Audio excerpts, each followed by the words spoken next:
Now the whole world can acknowledge me. आज के Monday night draw में दोस्तों हमें कोडी रोड्स देखने को मिलते हैं और वो यहाँ पर रिस्पॉन्स करने वाले थे ब्रॉक लेसनर को, क्योंकि ब्रॉक लेसनर ने लास्ट वीक उनको तोड़ा था। और भाई यहाँ पर कोडी रोड्स आके सबसे पहले बात करते हैं कि भाई तुमने मुझे लास्ट वीक ब्रॉक कर दिया था, लेकिन भाई इससे मुझे तुमने इंप्रेस नहीं किया। उसके बाद वो ब्रॉक लेसनर के एक्यूलेट्स गिनवाते हैं कि उसने WWE में क्या कुछ किया, UFC में क्या क्या कुछ किया, फुटबॉल के अंदर भी वो काफ़ी अच्छा रहा। लेकिन उन्होंने कहा कि भाई तुम्हें मिस्टर समर स्लैम भी कहा जाता है, लेकिन भाई तुमने मुझे यहाँ पर इंप्रेस नहीं किया और ना ही तुमने मेरी मदर को इंप्रेस किया है, बल्कि अब भाई मैं तुम्हें तोड़ फोड़ के रखने वाला हूं। और तुमने एक गलती कर दी लास्ट वीक, तुमने मुझ पर अटैक किया, ये तुम्हारी गलती नहीं थी, बल्कि तुम्हारी गलती ये थी कि तुमने मुझे वहां पर जिंदा छोड़ दिया। और अब समर स्लैम के अंदर मैं तुम्हें सिर्फ हराने नहीं वाला रबर मैच में, बल्कि मैं तुम्हें एम्बैरेस करने वाला हूं, मैं तुम्हें पनिश करने वाला हूं, क्योंकि तुम यही चीज डिजर्व करते हो। और एंड पे वो कहते हैं at SummerSlam I am in this. तो इस तरह से जो कोडी रोड्स है भाई उन्होंने रिस्पॉन्स किया है ब्रॉक लेसनर को। अभी तक मैच नहीं बताया गया कि कौन सा मैच है, अभी तक कोडी रोड्स इसको रबर मैच कह रहे हैं, लेकिन भाई इस तरह से आज जो कोडी रोड्स है उन्होंने अल्टीमेटम जरूर दे दिया है ब्रॉक लेसनर को। उसके अलावा दोस्तों हमें ड्रू मैकिंटायर और गुंथर का भी फेस ऑफ देखने को मिलता है। तो भाई ड्रू मैकिंटायर भी यहाँ पर सबसे पहले आते हैं और वो कहते हैं कि भाई मुझे पता है तुमने लास्ट वीक मुझे चैलेंज किया था, लेकिन भाई मैं समर स्लैम का इंतजार नहीं करना चाहता, हम इस मैच को आज ही करते हैं। लेकिन भाई गुंथर इस बात को नहीं मानते, वो कहते हैं कि भाई इस अरीना के अंदर मैं अपना जो चैंपियनशिप है उसको डिफेंड नहीं करने वाला। और वो कहते हैं कि लोग तुम्हें पता नहीं क्यों पसंद करते हैं, तुम क्लैश एट द कासल में फेल हुए, तुम रेसलमेनिया में भी फेल हुए, और भाई फिर अब तुम्हें मेरे साथ चैंपियनशिप का मौका भी चाहिए। तो ठीक है भाई मैं तुम्हें समर स्लैम के अंदर एक मैच देता हूँ। उसके बाद ड्रू कहते हैं कि मैं तुम्हें स्टोरी सुनाता हूँ, मेरी और शेमस की बचपन से ये चीज़ थी कि भाई हम एक मैच लड़ना चाहते थे एट रेसलमेनिया, और जब वो चीज़ मिली तो भाई तुम उसके अंदर इन्वॉल्व थे और तुमने उसका फ़ायदा उठाया और तुमने हमें हरा दिया। लेकिन भाई समर स्लैम के अंदर तुम और मैं अकेले होने वाले हैं, और तुम्हें समर स्लैम में पता लग जाएगा कि सब मुझे साइकोपाथ और जो स्कॉटिश वॉरियर है वो क्यों कहते हैं, क्योंकि भाई मैं तुमसे तुम्हारी चैंपियनशिप लेने वाला हूँ। तो इस तरह से भाई यहाँ पर जो मैच है उसको ऑफिशियल कर दिया गया। उसके बाद हमें इनकी ब्रॉल भी देखने को मिलती है, जहाँ पर भाई मैट रिडल भी आ जाते हैं, लेकिन भाई मैट रिडल कुछ कर नहीं पाए, पावर बॉम्ब यहाँ पर उनको भी पड़ जाता है। उसके बाद गुंथर बाहर जाकर भाई पावर बॉम्ब लगाने लगते हैं जो ड्रू मैकिंटायर है उनको भी थ्रू द टेबल, लेकिन भाई यहाँ पर जो ड्रू मैकिंटायर है वो बैकअप करते हैं और ड्रू मैकिंटायर ने भाई उल्टा उनको ही यहाँ पर पावर बॉम्ब लगा दिया। और इस तरह से भाई जो ड्रू मैकिंटायर है उन्होंने आज स्टेटमेंट दी। उसके अलावा हमें रिकोशे भी देखने को मिलते हैं जो कि भाई लोगन पॉल को यहाँ पर बुला रहे होते हैं और वो कहते हैं कि भाई कोई भी तुम्हें रिस्पेक्ट नहीं करता, क्योंकि सबको पता है कि तुम यहाँ पर इस अरीना के अंदर, तुम WWE के अंदर डिजर्व नहीं करते। उन्होंने कहा कि भाई लोग चाहे बात करें, चाहे लोकल रूम की बात करें, मैं अपनी बात करता हूँ तो ठीक है भाई तुम ठीक हो, तुमने मोमेंट्स कुछ बनाए, लेकिन भाई हम हर हफ्ते आके यहाँ पर मेहनत करते हैं, हम महीनों महीनों अपनी फैमिली से नहीं मिलते और तुम इस चीज़ को नहीं मानते, तुम मतलब तुम हम सबका मजाक उड़ाते हो। इस तरह से वो कहते हैं और वो यहाँ पर उनको एक मैच के लिए चैलेंज करते हैं। लेकिन भाई यहाँ लोगन पॉल आते हैं, लेकिन पीछे से आते हैं और उन्होंने यहाँ पर अटैक कर दिया। उसके बाद भाई व्लॉग वगैरह भी बना रहे होते हैं, जो ऑडियंस है उनके साथ भी इंटरेक्ट वगैरह कर रहे होते हैं, लेकिन भाई रिकोशे ने इसका फ़ायदा उठाया।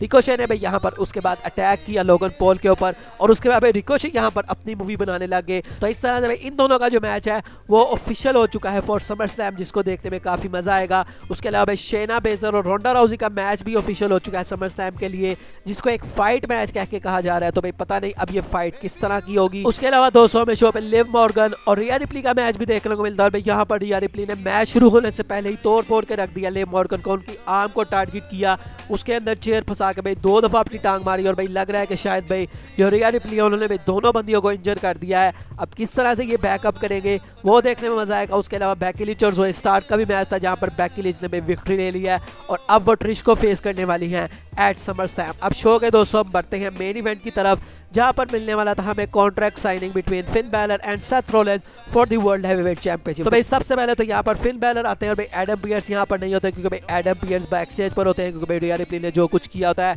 तो यहाँ पर फिन बैलर आके बात करते हैं कि भाई कोई मसला नहीं, अगर वो नहीं है, हम दोनों प्रोफेशनल्स हैं, हम दोनों को मैच चाहिए समर स्लैम में, तो क्यों ना भाई हम खुद इन चीज़ों को लेकर चले।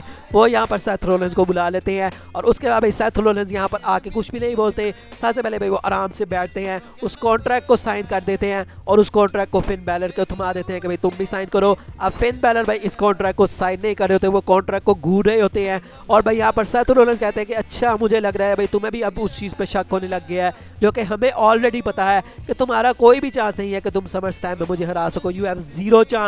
लेकिन उन्होंने कहा कि हाँ भाई मिरेकल्स भी होते हैं और अगर भाई मिरेकल हो जाता है और तुम किसी ना किसी तरह से मुझे हरा देते हो तो फिर भी भाई तुम चैंपियन बन के तो नहीं उस नाइट से जाने वाले, और भाई तुम्हारा जो ये वाला रेन होगा वर्ल्ड हैवीवेट चैंपियनशिप वाला, ये उस रेंज से भी छोटा होगा जो कि तुम्हारा यूनिवर्सल चैंपियनशिप का रेंज था।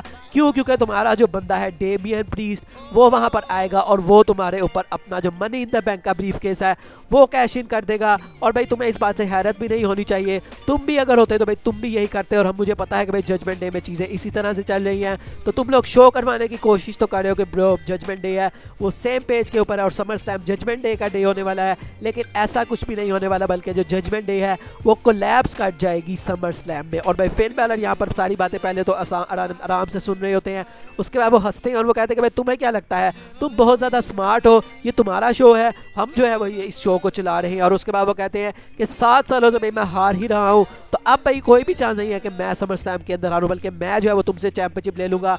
और भाई ये सारी बातें जब फिन बैलर कर रहे होते हैं तो उसी दौरान भाई जजमेंट डे के सारे बंदे आ जाते हैं। डेमियन प्रीस्ट और डोमिनिक मिस्टीरियो भाई पूरी ऑडियंस में से आते हैं और रैंप के ऊपर से रिया रिप्ली भी चलती हुई आती है। भाई सब ने यहाँ पर घेर लिया सेथ रोलिंस को।